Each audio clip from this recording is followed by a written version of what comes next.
halkaas waxaan ku qaybinaynaa dadkii de soo guuray mataqaana bariga ka soo guuray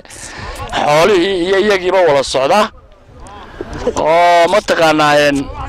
de halkan ku soo mataqaana baabuurtu keeneen ayaa waxaan u qaybinaynaa waxyaalo yar yar oo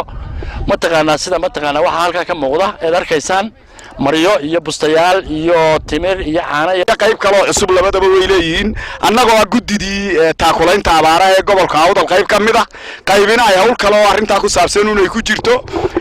ayaan halkan ka bixinaynaa waxyaalo kala duwan oo sida caanaha sida timirta dhar iyo bustayaal wax aynkaas oo ummadda qaarkeedna ay ku tabaruceen qaarna gudida taakulaynta abaaraha ee Awdal iyo Selel ay iyaguna maxay ahaayeen soo iibiyeen إله وين قادر الرحمن كا إله جو رب جو إله الدم بيجي إله ونجو قادم إله عمل كيجي إله ونجو قادم إله الدم بيجي إله ونجو قادم إله ونحريس تادي بن كويتي سن إله وادق عبشة داسان رب جو إله ويان كادل بينا مرك لبعضنا وحوي قلب ككلام لبعضنا وحوي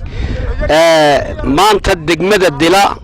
dadka maanta hayaanka ee soo gaaray waxaan uga mahad celinaynaa siday ummadda u soo dhaweeyeen sida ay u taakulaynayaan ilaahay baana soo qaboojin kara oo dadka wax deegsin kara ilaahay roob baynu ka barina waxaanu idin leenahay dadka wixii wax karayow ee wax sadaqadaysanayow hataa xukuumadtiin iyo hataa shacabka Soomaaliland ee waxaysatiinba dadka u soo gurmada intaasi kadib waxa iyaguna goobtaasi ka hadlay dadkii ay saameeyeen abaaruhu oo u mahad celiyay gudida taakulaynta abaaraha gobolada galbeedka Soomaaliland ayaa waxay yiraahdeen dadka soo guuray ee ka soo guuray gobolka Oodweyne